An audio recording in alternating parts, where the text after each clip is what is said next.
علموت کا جو زمانہ تھا وہ امام نزار علیہ السلام کی امامت میں شروع ہوا، مگر حضرت مولانا امام نزار علموت نہیں گئے، اور نہ جانے کی وجہ بھی ہمیں ہسٹری کے اندر جاننی چاہیے۔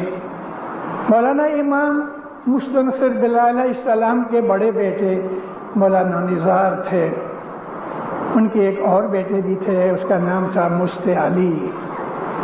مست علی کے گھر کی جو وائف تھی وہ پرائم منسٹر کی لڑکی تھی۔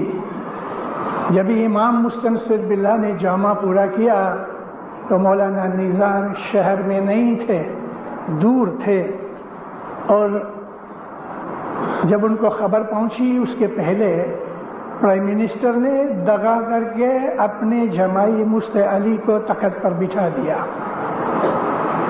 سب لوگ یہ جانتے تھے کہ مولانا امام نزار ہمارے بعد امام بنیں گے، اور لوگوں کو اس بات کی خبر بھی تھی، لیکن پرائم منسٹر نے دغا کیا اور امام نزار علیہ السلام کو رستے سے ہی پکڑ کے اور الیگزینڈریا کے قلعے میں نظر قید کیا۔ مست علی کو بھی اس بات کا لالچ تھا، اور وہ تو بڑا خوش ہوا، اپنے باپ کی نافرمانی کی۔ یہ جو ہمارے بہرے بھائی ہیں وہ اسماعیلی ہیں، اس لیے کہ امام مستنصر باللہ تک وہ بھی امامت کو مانتے آئے، لیکن بعد میں جب مست علی امام بن گئے، خلیفہ بن گئے، حالانکہ چلو خلیفہ بن سکتا تھا لیکن امامت کا دعویٰ کرنا اس کے برابر نہیں تھا، دغا کیا، غصب کیا۔ غصب کہتے ہیں کسی کا حق کھا جانا۔ اپنے بھائی کو اس نے نظر قید کیا۔ اب یہ وہ زمانہ تھا کہ علموت اسٹیبلش ہو چکا تھا۔ حسن بن صبا 40 سپاہیوں فدائیوں کو ساتھ لے کے الیگزینڈرا گیا، اور ساری ادھر خبر اس نے لے لی۔ رات کے وقت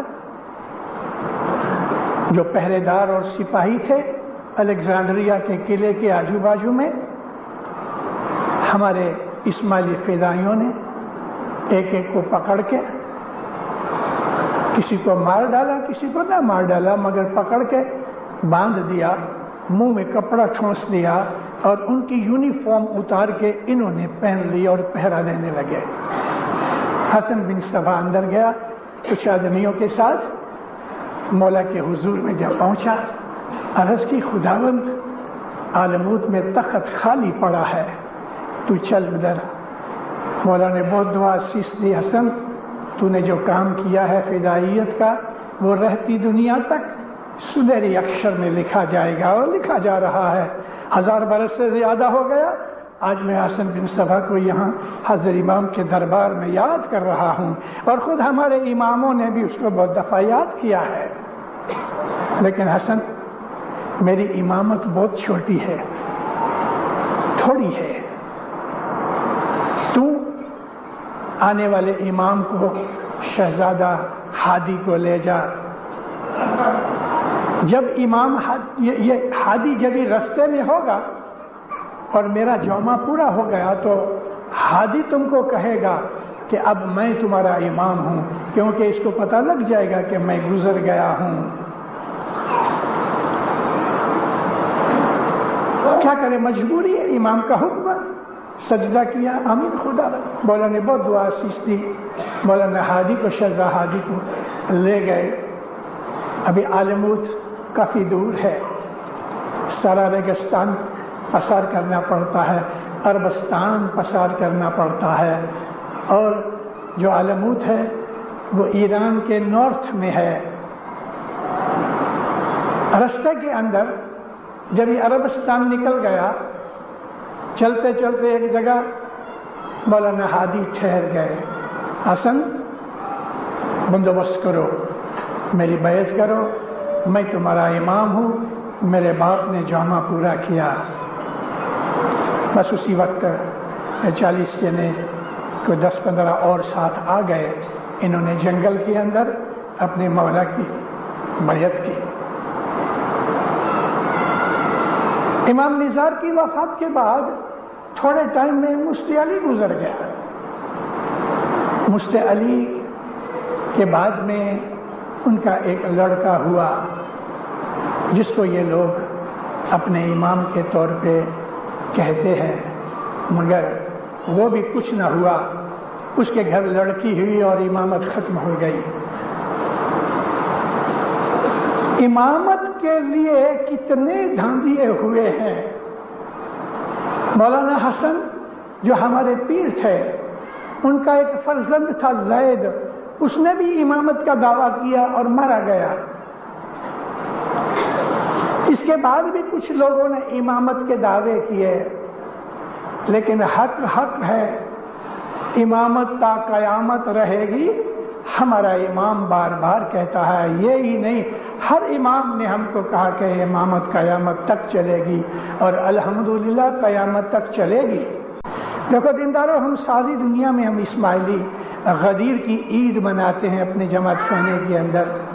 عید غدیر کیا ہے کہ رسول اللہ نے علی کا ہاتھ پکڑا اور سب کو فرمایا، 1,20,000 آدمی تھے، اور فرمایا کہ میں جس کا مولا ہوں علی اس کا مولا ہے۔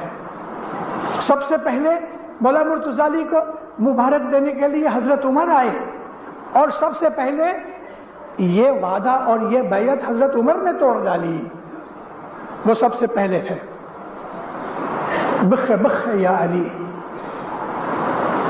یعنی مبارک مبارک یا علی، انت مولائی کل المسلمین و کل المسلمات، آپ مولا ہیں سارے مومن مردوں کے، مومن عورتوں کے۔ اور مولائی کہنے سے میرا مولا، عربی زبان کے اندر جب ای آتا ہے تو وہ میرا مولا ہوتا ہے، ک آتا ہے تو اپوزٹ ہوتا ہے۔ تو حضرت عمر نے بیعت کی، سب نے بیعت کی، عورتوں نے بیعت کی، مردوں نے بیعت کی۔ نبی کی آنکھیں بند ہونے سے پہلے حضور کو پتا تھا کہ علی کے سب دشمن ہیں، دوست تو تھوڑے سے ہیں۔ گھڑی گھڑی علی علیہ السلام کے ساتھ باتیں کرتے تھے۔ ایک دن وفات سے کچھ ایک دن پہلے یہ سب اصحاب بیٹھے ہیں، چھوٹا سا روم ہے، مرتضی علی ادھر نہیں تھے، تو رسول اکرم فرماتے ہیں کاغذ منگاؤ، قلم منگاؤ، میں کچھ لکھا دوں۔ حضرت عمر بڑے چالاک تھے، فوراً بھانپ لیا۔ ایک آدمی اٹھا، اس کا پیراہن پڑھ کے بٹھا دیا اور کہنے لگے، حضرت عمر کہتے ہیں یہ بوڑھا بیمار بکتا ہے، بخار میں بکتا ہے۔ بے ادبی کے لفظ، بے ادبی کے لفظ مسلمانوں کو برا لگا۔ کسی اور نے کہہ دیا کہ بھائی قلم کاغذ منگاتے ہیں تو دے دو نا، مگر حضرت عمر کہتے ہیں کتاب اللہ حسبنا اللہ، ہم کو خدا تعالیٰ جی کو کتاب ہے وہ بس ہے۔ نبی کریم نے دیکھا یہ شور بچور ہوتا ہے، حضور بول کے غصے سے کہنے لگے قوموا عنی، میرے پاس سے اٹھ جاؤ، چلے جاؤ۔ سب لوگ اٹھ کے چلے آئے۔ جب رسول اللہ کی آنکھیں بند ہوئیں، حضرت عمر نے جلدی سے ابو بکر کو کہا چلو میرے ساتھ۔ یہ دونوں باہر نکل گئے، اس نے پہلے سے پلان بنا رکھا تھا۔ ایک ہال تھا، اس کا نام تھا بنی ثقیفہ۔ بنی ثقیفہ کا یہ ہال تھا جہاں وہ لوگ گھوڑوں کی، اونٹ کی، بکریوں کی آکشن کیا کرتے تھے۔ اس ہال میں یہ لوگ اکٹھے ہوئے۔ اب کیا، یہ دونوں نبی کے سسرے تھے۔ حضرت عمر کی بیٹی حفصہ نبی کی گھر والی تھی، حضرت ابو بکر کی بیٹی عائشہ نبی کی گھر والی تھی۔ کیا سسرے کو اپنے جمائی کے وفات کے وقت رہنے اور بیٹھنے کی توفیق نہ ہوئی؟ جمائی کا جنازہ چھوڑ کے چلے گئے اور وہاں جا کے انہوں نے خلافت کے دھندے شروع کر دیے۔ کیا مولا علی رسول اللہ کو چھوڑ کے وہ بھی خلافت کے پیچھے جاوے؟ مولا کو اس بات کی کوئی پرواہ نہیں۔ جس چارپائی کے اوپر نبی کریم نے وفات پائی مولا مرتضی علی نے نبی کو 2 ہاتھوں سے ایسا اٹھایا، حکم کیا 4 پائی اٹھا لو، اور 4 پاؤں کے نشان لگا کے، ایک عبید اللہ جراح نام کا آدمی تھا، قبر کھودا کرتا تھا، اس کو جلدی سے بلایا گیا کہ ادھر قبر کھودو۔ روم کے اندر قبر کھودی گئی، روم کے اندر۔ مرتضی علی زمین پہ بیٹھ گئے اور رسول اکرم کو غسل دیا۔ ان کے کپڑوں کے اندر ہاتھ ڈال ڈال کے حضور نے، مرتضی علی نے نبی کو غسل دیا، گود میں ہی رکھا، اوندا کرتے تھے، سیدھا کرتے تھے، نبی کے کپڑے نہیں اتارے گئے، لیکن اندر ہاتھ ڈال کے غسل دیا، اور مرتضی علی نیچے اترے، اور رسول اکرم کی جو مشہور ہے کالی کمبلے والا وہ کمبلی اور وہی کپڑے جو بدن کے اوپر تھے، انہی میں ان کو دفن کیا، فاتحہ پڑھی، مٹی ڈال کے قبر بند کی، تھوڑی اونچی گول بنائی، اور حضور نے اس وقت تمام اپنے ہی آدمی تھے، حضرت حسن حسین تھے، حضرت عباس تھے، گھر کے ہی لوگ بنی ہاشمی جو تھے، اور بس دروازہ بند کیا، تالا لگایا، چابی کھیسے میں ڈال کے مولا مرتضی علی گھر چلے گئے۔ یہ سارا معاملہ 1 گھنٹے 1.5 گھنٹے میں ہو گیا۔ وہاں بنی ثقیفہ میں 300 ساڑھے 300 آدمی اکٹھے ہوئے۔ اس وقت سارے عربستان کے اندر 2.5 سے 3 لاکھ سے زیادہ مسلمان تھے، بعض 5 لاکھ کہتے ہیں، 2 لاکھ مسلمان تو خالی مدینہ کے اندر تھے۔ ان میں صرف 300 ساڑھے 300 آدمیوں میں حضرت ابو بکر کو خلیفہ چنا گیا، اور وہ بھی سب نے نہیں، آدھوں نے کہا، آدھوں نے نہیں کہا، اور جب ہی دیکھا کہ کچھ فیصلہ نہیں ہوتا تو حضرت عمر نے آگے بڑھ کے ابو بکر کا ہاتھ لیا، چوم کے کہا میں بیعت کرتا ہوں تیری۔ تو ابو بکر کو اس طرح سے زبردستی سے خلیفہ بنایا گیا۔ اب انہوں نے کہا چلو چلو محمد کے جنازے پہ چلے۔ اب جو ادھر آئے تو دروازہ بند، ہکے بکے رہ گئے، کیا ہوا؟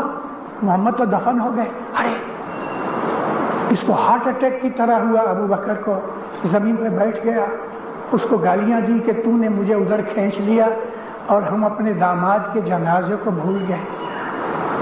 آج تک یہ داغ رہ گیا۔ مولانا رومی اس بات کے لیے لکھتے ہیں، چوں صحابہ حب دنیا داشتند، چوں صحابہ حب دنیا داشتند، مصطفیٰ را بے کفن بگذاشتند۔ چونکہ صحابہ کے دلوں کے اندر دنیا کی محبت تھی، انہیں نبی صاحب کے دفن کفن تدفین کو چھوڑ دیا۔ یہ ایک ایسی ہسٹری ہے کہ جس کو مٹایا نہیں جا سکتا۔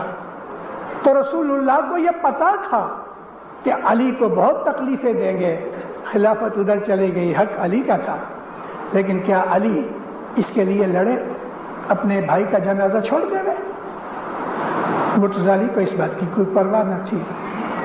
3 خلیفاؤں کے بعد جب علی کو انہوں نے خلیفہ قبول کیا، اس درمیان رسول اللہ کی وفات اور مرتضی علی علیہ السلام کی خلافت آئی۔